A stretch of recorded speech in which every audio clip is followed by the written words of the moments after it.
Welcome to the 7 Sage LSAT podcast. I am Alex. I'm joined by Henry. Henry, say hello. Hello. And Nicole. Welcome back, Nicole. How are you? Did you guys miss me? We did. Yeah. Did you get where that reference was from? That was a reference. I know you're not as chronically online as me, but never mind. Did you miss me? What is it? That's the thing that people say. That's what it's a reference to. It was a specific reference. If you know, you know. The viewers are going to know. It's from the Kardashians. Kim says that. Anyways. What? Well, now I want to know. What's it in reference to? Why did she say that? She's too old to understand these things. No, the Kardashians, she's probably my age. I just want to say. Sure. Actually, no, she's older than me. She's certainly older than me.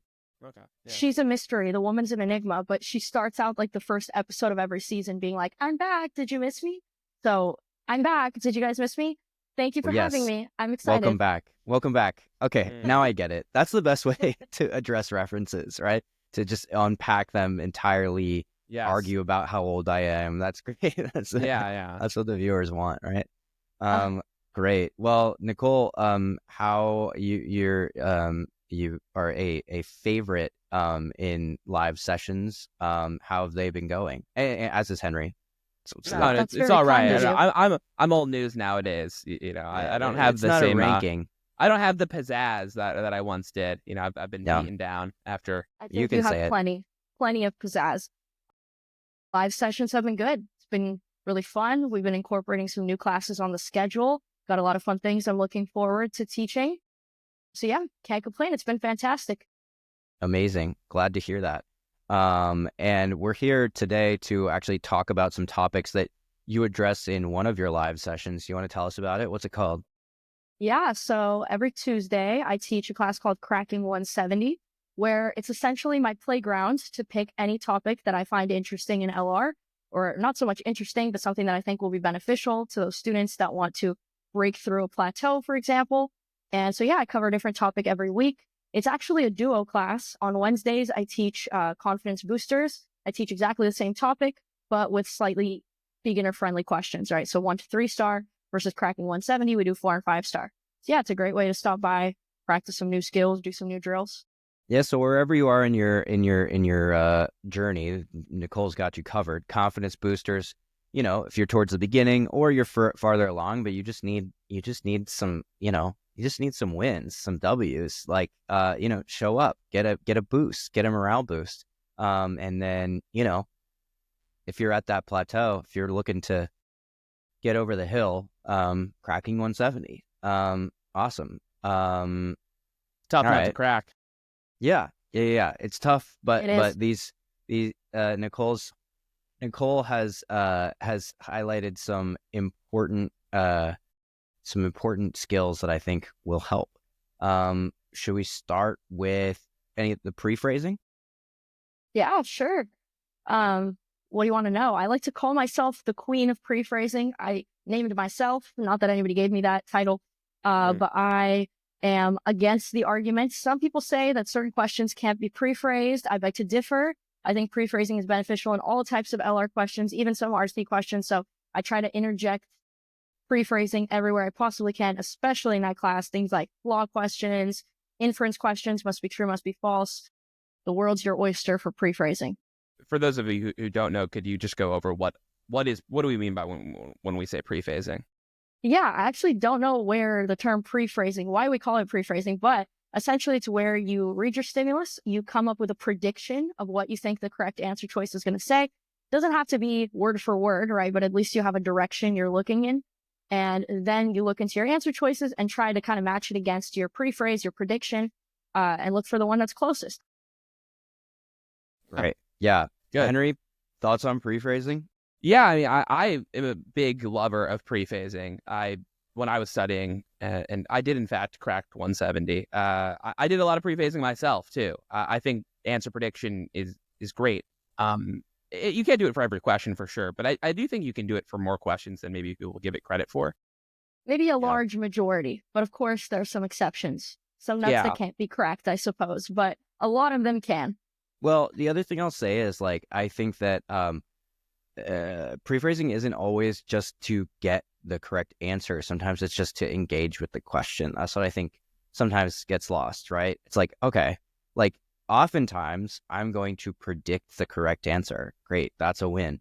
Other times I'm going to predict a correct answer, a sufficient assumption, but it's not the ultimate, it's not the one that I find in the answer choices. And that's okay too, because I'm engaging with the question. It's just a way to get the wheels turning. I don't know if that's the way you feel about it or think about it, Nicole.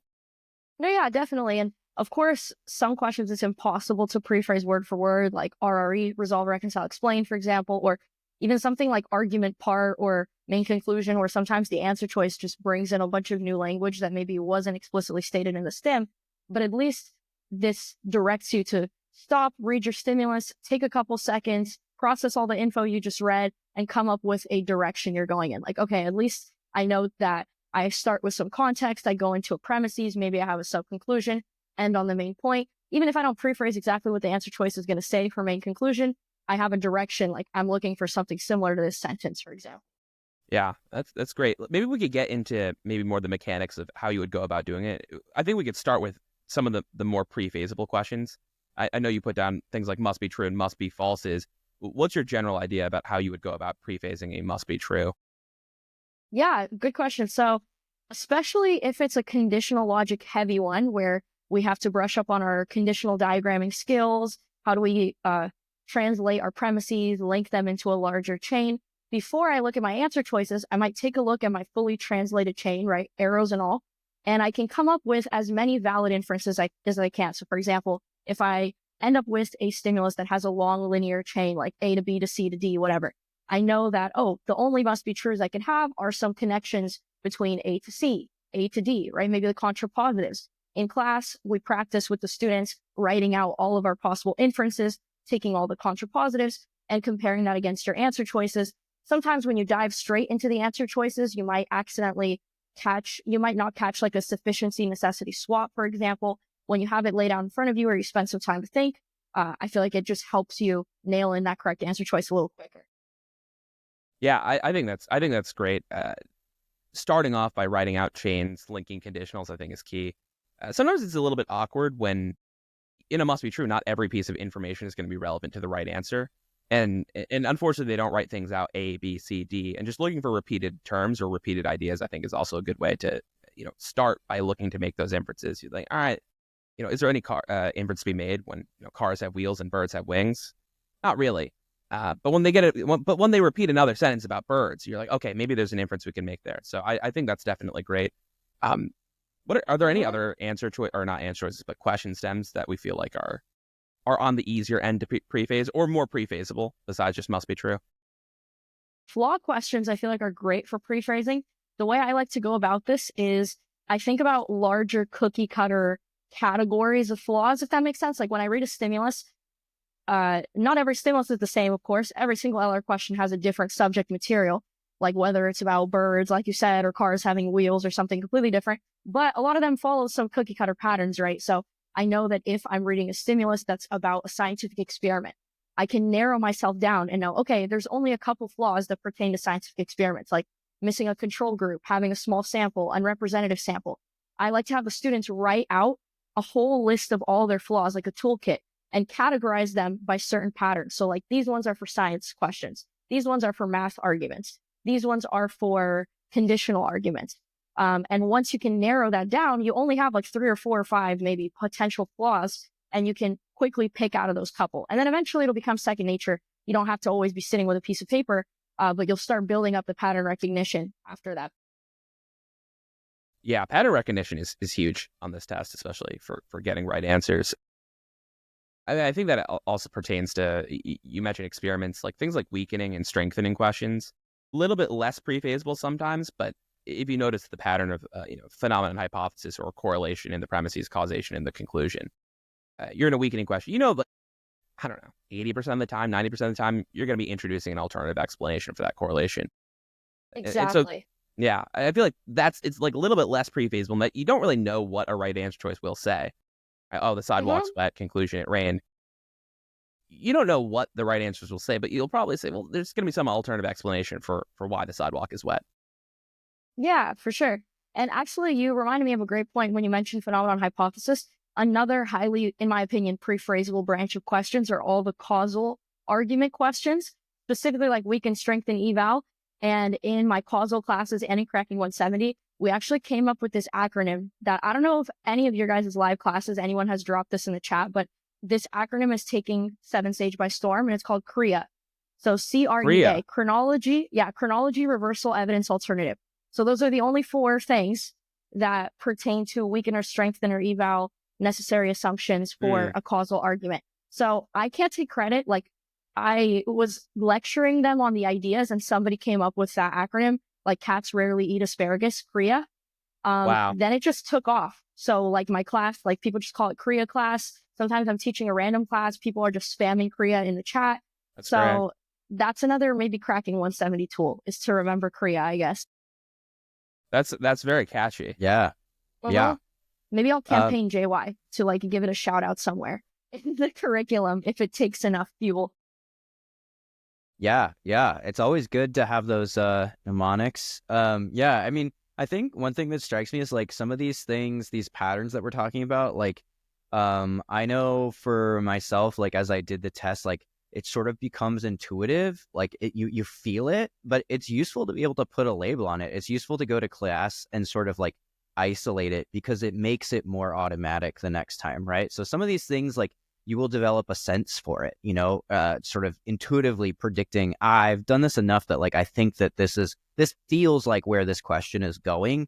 Being able to like put a label on it and categorize it, like it takes you to, I think, the next level of mastery. I Yeah, don't know. that's true. No, I mean, there's a lot of grunt work involved in this test where by test day, I'm sure you had a similar experience, Nicole, and a lot of people do, where it's like you're not thinking too hard when you are taking it. You're just kind of doing. But to get to that point, you have to do some grunt work. It's the same with like translating conditionals. I don't really think about how to translate something when it's a not unless statement, right? You're not a cat unless you've got whiskers. But the reason why is you do the grunt work ahead of time. You do a bunch of translations, and then you just intuitively have a sense at some point. So same principle, I think. Yeah. Yeah, exactly. And once you master those conditional indicators, like you said, you shouldn't have to spend any time thinking about the relationships, right? It's just a matter of, oh, you're not a cat unless you eat sardines, cat arrow sardines, right? On to the next. Don't spend too much time like juggling all the ideas in your mind, make Do it cats super eat robotic. sardines? Is that a thing? I don't know. That's the first idea that came to mind. I Yeah, no. forgot what you just I said out think loud. sort of in I think I said cartoons. whiskers, but yeah, Oh, yeah. sardines too. Maybe I don't know. Sardines. They're those no, anchovies are the salty ones. Sardines are the canned Sardines ones. are being recalled right Imagine now. They are. I love everything is sardines. being recalled. Everything at like Costco can't be eaten apparently at the moment. So what's not recalled? Botulism. There's Botulism? botulism. It's not red dye 40. No, it's botulism. It's botulism, Okay. which is Botox, which is in Botox. So it might be Really? a way to. Oh, I was watching. Do you guys know Dr. Mike? Yes, Yeah. I love him. Yeah, Dr. Mike's great. There was like someone who she was like getting injections. She had like a terrible case of botulism. Anyways, this is such an aside. Wait, isn't What do you mean a terrible case of botulism? Well, or she got like infected with the bacteria. Botulism Yeah. Oh, is a paralyzing agent, I'm assuming. Or no, wait. I thought No? is botulism not a bacterial infection? Is there not I thought it's a thing cows get. I thought I heard it paralyzes on humans. Yellowstone. Yeah, no, it's bacteria. It paralyzes muscles. An illness caused by Oh, toxin okay. that attacks the body's nerves paralyzes muscle and causes difficulty breathing. Toxins That's why it's in produced by Botox. bacteria. I'll just Yeah. Okay. add that. That's why I don't know. That's Maybe what I'm Botox is, yeah. I'm tweaking here. I probably am. That's all right. Anyways, injections to the skin, you don't want bacteria in them, I think. Where were we? Oh, sardines. Right. Okay. So pre-phrasing. Do we have anything else to add on pre-phrasing? Maybe not. I think we've covered it pretty well, unless Ready to you guys turn have the other page. ideas. Maybe just Ready don't to be turn too the committed to your preface, I'd say. Yeah. Yeah. At the same time, don't spend like a whole minute sitting there thinking like, wait, if I can't come up with anything, maybe just go to the answer choices. Don't like die on the hill of pre-phrasing, but if you have the capacity, then give it a try. That's the philosophy. I actually will say not to go back to flaw questions, but something that at least I noticed when I was like bordering on 170. I don't know if you've had the same experience where I would look at a flaw question and I would see the flaw, and then I would look at an answer and I'd have an idea of how the flaw should have been written in my own head, and then you look at the answer choices and you're like, oh, it's not there. and then you start hallucinating some other flaw instead of thinking like, well, no, actually, there's just another way to say the same flaw that I don't know. Is that an experience that you guys, or is it just me? Yeah, that's why I like to say pre-phrasing is like half the battle. Like 50% of your battle is the pre-phrase. Afterwards, the next hurdle is actually reading through the very ambiguous wording in the answer choices and seeing which one says the same thing as what you pre-phrased, which is easier said than done, of course, when it's like a 5-star question and many answer choices seem like they say exactly the same thing at first glance. So 2 hurdles to get through, but both very manageable to crack 170. Yeah. And, I would say, like, it's interesting. Like in terms of these skills are kind of like there's no silver bullet. There's no magic thing that is the difference. Not a werewolf, this test. It's not a werewolf, unfortunately. Or those vampires. It's not a mythical What is beast. it then? It's very if not real. a werewolf. It's real. It's a real thing. I mean, werewolves different are beast in your altogether. mind. So like Bigfoot, it's very real. Sure. Yeah. Yeah. Something like Bigfoot, something that really exists. Yeah. Exactly. Yeah. It's like botulism, like a real thing that paralyzes you. They're not going to get you there, right? It's not a panacea, but like try out these different things, and I do think you've done a good job of isolating the skills that tend to push people over that hump into the 170s. Next on the list is how you recommend doing pointed issue questions. So that's the LR questions where it's one speaker and then another on the same stimulus, same question. Yeah, so I have a fun story about that. I'm pretty sure last time I was on the podcast, I also talked about this, but Henry wasn't here. But I had literally a mind-blown moment back when I was studying, and I listened to this exact podcast, and I heard Henry and Asta on the podcast arguing about how they do comparative passages. This was like a while ago. I don't even know how long ago. Wow. And I don't know which one listener. of you, I don't know which one of you was the one that was advocating for reading one at a time, and the other Probably one Henry. of you. Yeah, let's just go with Henry. So, yeah, probably, right? So that day was like mind blown that reading one at a time was like the most efficient comparative passage tip ever. Fast forward a couple months ago, similar mind blown moment when I was like, wait, why don't we do the same thing for point at issue? So I would challenge myself. I did like a whole set of 5-star point at issue questions, trying to do it that way, where I would read one person, eliminate as many answer choices as possible that either were not relevant whatsoever to the first speaker or, I don't know. Basically, that would be the criteria, right? If they're not mentioned, so they can't have an agreement or disagreement. And then I would go to the second, and most of the time I could eliminate at least 3 answer choices from the first speaker, and that helped quite a ton. Then I tried it in class, no pressure, because I know it's not super orthodox. So I was like, oh, let's just see, do the students like doing it? They loved it, and I just kind of kept going with that. So now, I don't know, I guess I'm trying to trailblaze here with a new way to do point at issue. Maybe you don't have to do every question like that, but it might help in some difficult ones to isolate the speakers to be able to distinguish some answer choices. So I'm standing on my soapbox right now. No, yeah, I think this. I think it works really well for some. There are definitely a set of questions where it works really well. I don't know. Have you done that question? It's like if ESP is like a real phenomenon, then yes, everyone would be aware of it. Do you know that question? It worked really well for that question. Class. Yeah. That's a mind blowing one for people because I think you can eliminate basically 4 right off the bat. Just doing that. It's funny because it's like I like advocating for the read one and then look through the rest. I personally never did it on my own. I just read both. But I do think reading one is good for at least getting you to see like, oh, do I actually know anything about this person's position on this answer choice? And reading one can really help you just isolate that down. So I think it's a great recommendation to do. It is really cool. And some questions at first glance, it seems like you can't. Another specific question, if you guys know what I'm talking about, the answer choices are something like if a country allowed immigration, then blah, blah, blah. It's like 2 people talking about policies in a country. The first person is giving like a very general term, like all countries should not allow, I forgot what it is, the redistribution of taxes or something. Then the second speaker is like, oh, only if they allow immigration should they allow redistribution of taxes. And a bunch of people, tried to eliminate some answer choices that's mentioned immigration because the first speaker hadn't mentioned that yet, right? That only came up in the second speaker. But because the first speaker gave this conditional, like all countries, period. If you are a country, then you should not allow redistribution of tax. I don't know if I'm describing this very well right now. But the point is, when you have a conditional in the first speaker, that encapsulates like any country. So even if the answer choice was like, oh yeah, this country does not allow immigration, XYZ. Would the first speaker agree with that? Well, the first speaker said if you're any country at all, then you cannot allow XYZ. So actually, this answer choice is still pertinent to the first speaker. So long story short, sometimes they involve conditionals, and it doesn't seem immediately obvious how you would use the criteria to eliminate certain answer choices. But even in a conditional argument, you could still find a way to narrow down one speaker at a time.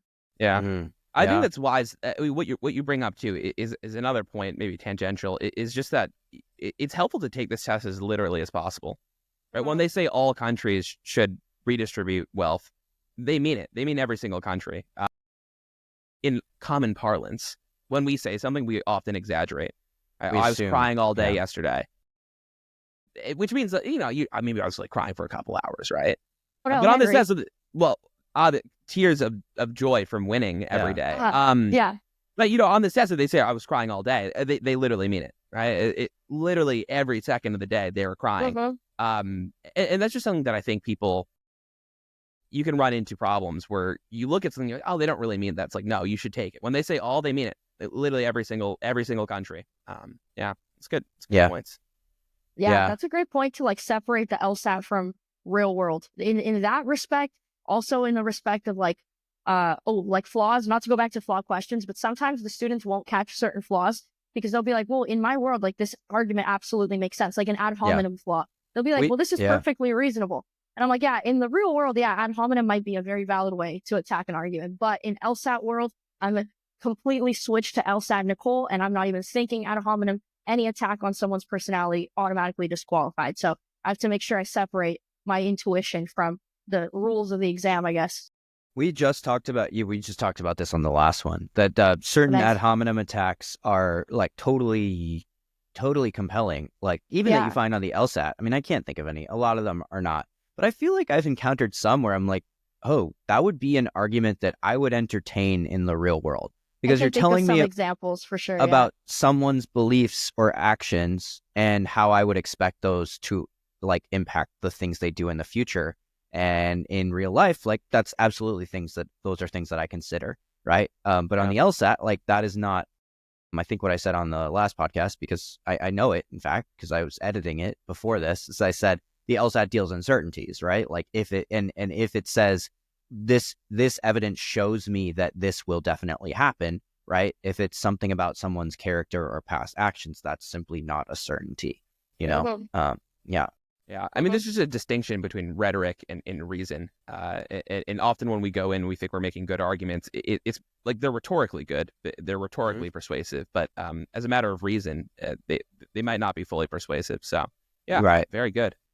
Okay, yeah. So just to summarize for point of issue, Nicole's strategy is reading the first speaker, eliminating any of those answer choices that are not addressed by the first speaker at all. Right? Because if the first speaker doesn't address them, there's no way they disagree with the other person about it. And this is something else that the LSAT preys on. Our sort of looseness with someone's beliefs. So if someone believes in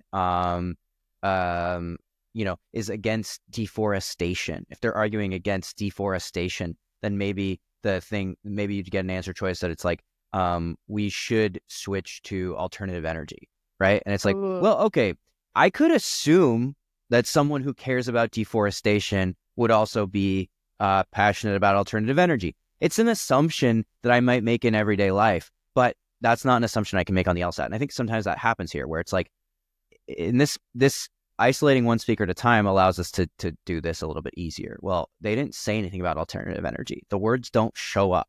They just talk about deforestation. So I can't that's the example I use. It's a little bit, I don't know, things like that show up. So I feel like it clarifies what I'm talking about, That's crystal clear. Yeah. So yeah, just get rid of the ones that aren't addressed by speaker A, then read speaker B, and you can get rid of the ones that aren't addressed by speaker B, and then look for the ones that they disagree on, well, probably condense those into one step, but yeah. All right, cool. Should we move on to what you call anchoring? Ahoy. Yeah. Ahoy. Ahoy, mateys. Yeah. So anchoring, I guess, may be a controversial term. Maybe we call it different things. But anchoring is the term I use for when you have any kinds of answer choices that involve really ambiguous wording. So like method of reasoning, for example, when you have a complicated stimulus, then the answer choice, just pulling something out of thin air right now, like this claim put forward by those proponents that contradicts another fact. So like all ambiguous words that are probably not actually stated in the original stimulus. When I say anchoring, I mean finding the corresponding information in the stimulus that phrase is supposed to be referencing, right? When they say that claim, what is that claim? Can I underline something in the stimulus that they're referring to? And if not, that must not be a great answer choice. Like if I don't have any claims, if I don't have a conclusion in that argument, for example, then I don't have any claims, no supported claims. So I can already take that answer choice out. That's what I mean by anchoring. Yeah, to me, it sounds like you're probably talking about mostly method of reasoning and flaw questions, right? Those are the questions where our answers are going to describe what's going on in the stimulus. Maybe also argument part. Sometimes argument part have like really complicated things like that too. Yeah.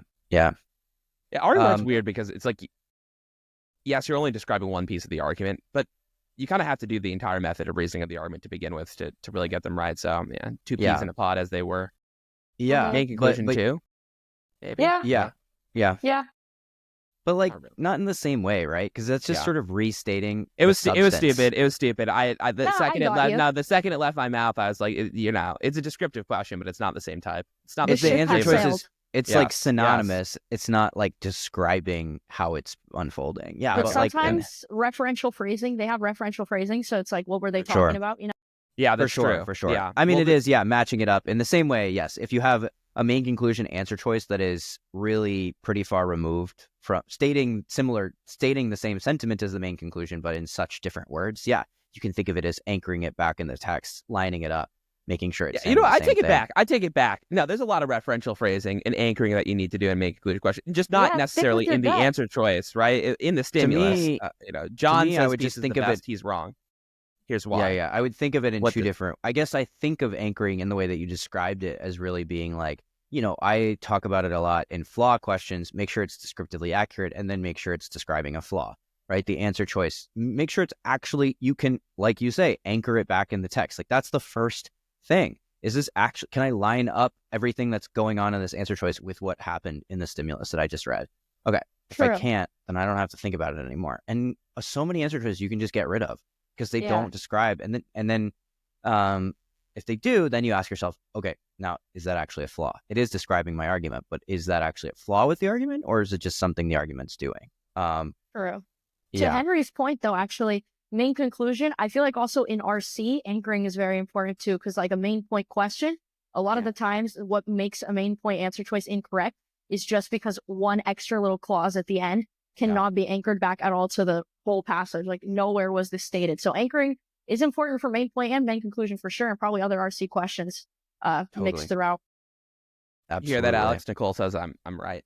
I heard it. It was a nugget of wisdom. It seemed charitable to me. It seemed like a charitable. It seemed like kind of a freebie. I mean, to be clear, Henry was not talking about RC main point, but whatever. Well, when we anchored it back to the LSAT, we found a connection. See, now anchoring's starting to lose all meaning, and this is what I worried about. It's really not. No, I think that's great. I think that's really useful. Really, really useful advice. With referential phrasing too. I mean, I always recommend in RC, just like in a passage, whenever you see a referential, just like anchor it back to what it's referring to. Like look and replace that referential phrase with whatever it's taking the place of, because it's never that hard in isolation to know what that referential phrase is referring to. Where it gets hard is when they use a bunch of them and you just lose track of what's being referred to, So slightly different, but a similar skill. All right, cool. Do you want to talk some about the drills that you recommend to people? Sure, yeah.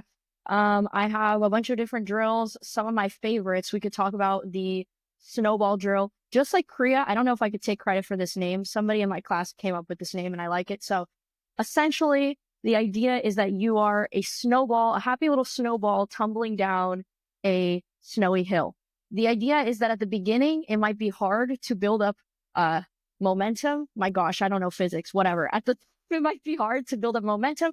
As you're falling down the hill, your snowball is getting bigger, you start zooming, right? So at the beginning is difficult. At the end, it's easier. So what you do is you pick a question type you want to work on. It doesn't have to be just one. It could be multiple. Like you could do like method of reasoning or maybe like parallel method and parallel flaw, like two similar types. You give yourself a set of really difficult ones first. So maybe like 5 questions that are 4 or 5 stars. Right afterwards, give yourself a little, a couple seconds, whatever, a couple minutes. Right afterwards, do another set, same exact questions, but now all 3 stars. Right afterwards, give yourself a little break. Same questions, but now all 1 star or 1, 2 star. The idea is it's going to feel super hard at the beginning. I mean, depending where you are in your study journey, but for everybody, even for us, I'm sure 5-star questions are pretty difficult. As you make your way down the difficulty, the 1-star, 2-star ones are going to feel like an absolute breeze. And it's a drill that helps you get faster at easier questions so that when you're in those first couple questions of the exam, you trust your gut. Okay, yeah, I feel really confident on these easier question types. I know in my gut that I'm correct. Let me just pick and move on. It really helps build confidence for easier questions. That's interesting. That's good. I hadn't really thought of it like that. It's like sort of like resistance training a little bit, like but drop sets. Yeah, exactly. Yeah. And which I know all about because I'm in the gym all the time. Right? Yeah. But you can't tell in this small screen, but that hat is a gym hat for sure. That's I just came from a lift session hat. The Lululemon hat. No, this is the Asian bedhead hat. So this comes on in the morning if I wake up a little too late. Alex, like, get me out of here. Anyways, no, I was just thinking that it seems particularly useful. I mean, I hadn't thought of. I mean, you hear a lot of people talking about like working their way up, right? Mm-hmm. With in difficulty, but this makes a lot of sense to me. Working your way down in difficulty, I really do see how that could build your confidence with those earlier ones, with those easier questions, which is just as important, if not more so, than getting the hard ones right. Depending on where you are in your studies, getting the easy ones correct and quickly is oftentimes like way more important than getting a 5-star question right, because you shouldn't even be worrying about that yet. So yeah, working your way down, it kind of puts it all in perspective and allows you to trust your gut. That's a really good drill. Yeah. Mm-hmm. Next. And I guess another like layer you could add to it is time-wise too. Usually, like, I do this drill in my speed drills class. So at the first set, when you're doing 4 and 5-star, allow yourself a lot of time. For example, like 3 minutes per question, or maybe unlimited time, whatever it, suits where you are in your study journey. As you go to the next set, limit your time. So maybe you only have 2 minutes per question or 1.5 minutes. When you get to the last one, then really try to push the pace 1 minute per question or something like that. Try to see how much you could push yourself on just the really easy ones. I mean, I wouldn't argue that anybody should really push themselves on like a 5-star question, like to go as fast as you can. Right. If I tried to do a 5-star question in 30 seconds, I don't know how well I would do. So I want to limit or cut down as much time that I'm spending on the easy ones to leave myself time on the hard ones, essentially. So that's why cutting down the time as you go helps as well. That's great. Great. You want to talk about RC memorization? But yes, that's another drill I love. Another one I do in speed drills class. So a lot of people ask me, how do you get faster at RC? Of course, like, the answer no one likes to hear is just practice. But another thing that helps quite a bit. A better answer that people do like to hear.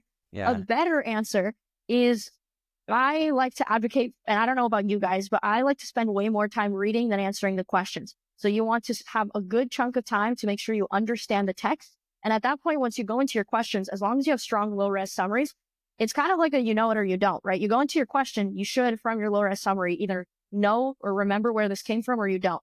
And so a really good way to build your skills of being able to remember stuff and not have to keep going back and forth to the passage is to do this memorization drill. Essentially, you read the passage. As you're reading, I don't limit the time, like, spend as much time as you want to read, come up with really good, solid, low-res summaries as you go. Then take away the passage. Passage is gone. All you have in front of you are your low-res summaries. You're not allowed to look back anymore, and answer all of the questions, either in unlimited time, or if you really want to push yourself, try 1 minute or less per question. Because if you can't go back, there's no reason to be spending like 2 minutes on the question, because all you have is what's right in front of you. So that's a really nice one to practice writing better low-res summaries and getting faster at the questions. Yeah, love that. It's also like you shouldn't be going back all that much most of the time. So it's like, it's a drill, but it's also like just forcing most people to be doing what they probably should be doing, Exactly. So, and if you find that your low res summaries are not complete enough to be able to answer all the questions, then that's like a wake up call. Like, okay, maybe I should work on how I write my low res summaries or how I summarize the text for myself and get myself to the point where I don't need the text to answer anything anymore. Mm-hmm. Of course, Yeah, there are like some exceptions, like those questions that's like, what does the word on line 5 mean or whatever? for But sure. within reason, we're talking about all the other stuff. Yeah. And for me, it's like my lower summaries for me were a way of, it wasn't something that I would refer back to necessarily. It was a thing that helped me remember it. It's like taking notes, and it for me is oftentimes just a way of committing it to memory. The idea is not necessarily to have to go back to it. It just helps me remember it. It like, I don't know the mechanics of it, but so that's just a helpful part of it as well. Yeah, you really just want to be forcing yourself to have eyes on every single answer choice first before you even think about going back. And you look at A, you can't really remember if A is there. You want to fight that urge to go back and check if it's there. Right? Look at A through E first and be like, all right, I feel like I remember A. Just pick it and move. Eventually, maybe you could decide to move back because you know where you're looking, but you want to fight that first inclination, which is like, let me confirm that this is here, or let me confirm that this is here. It's like you just have to go. I personally always feel much less certain about an answer choice than I do in LR, as I do or other way, in RC as I do in LR, where it's like, I'll be like, yeah, this feels decent enough. I feel like I remember this. Instead of most of the time in LR, I'm like, this is obviously the right answer. I don't know if you have the same feeling. Maybe it's just me. Yeah. Maybe I'm weird. No, I agree. Yeah. Agree, for sure. Okay. Lots of agreement. Um, Go ahead. No, I mean, the last drill was 10 and 10, but that's pretty standard. First, I mean, really everyone should be doing this. First 10 questions of a LR section in 10 minutes. You want to talk about why that helps, Nicole? Yeah. That's a great one. Kind of how we've been talking about to become more efficient, go quicker in the beginning of the beginning of the section, so that for the remaining 20, however, questions, you have more time to really dissect the question.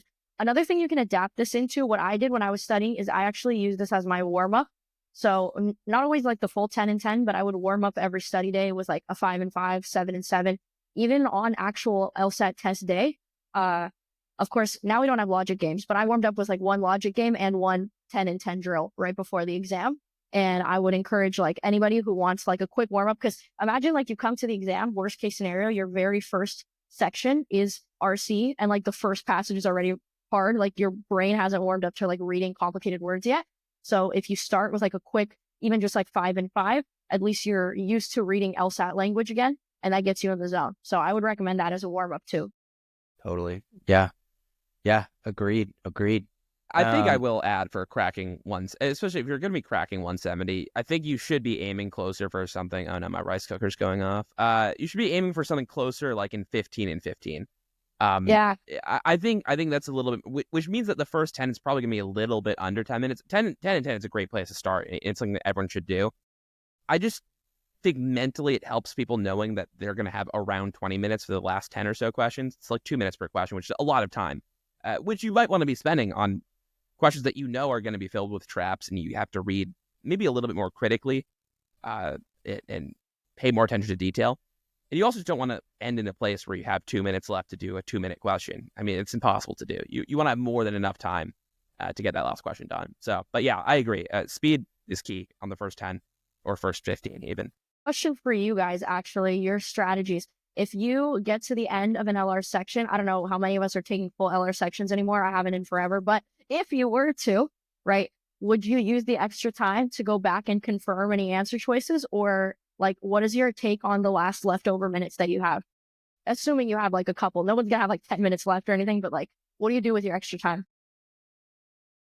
Do 2 lists. One is like things that I want to go back to, like where I would flag certain things to be like, I feel shaky on this answer, and a second thing where it's just like, I just want to confirm. Actually, you know what? Honestly, that was more for, I'm thinking about that. That was more for logic games. There was like a set of things where it's like, I want to, so we won't waste time on that. Honestly, yeah, I would go back. I would go back and, I mostly was flagging things towards the end, like not things that I had to go back and solve, but just things where it's like, hey, this is where I want to spend my extra time if I have it, you know? I don't know. Makes sense. I think on my test, I was really aggressive when I was with the first 10 or 15 questions when I was taking tests. And I had like 10 minutes left at the end of my LR section on test day. My gosh. So, but what I just did is, I mean, you don't want to like not use that time. So, but what I just did is I just confirmed kind of what you're saying, Alex, where like you confirm that the answer is good. It doesn't work as well with the most questions, but at a certain point you develop a sense of like, does this actually rise to the level of strengthening?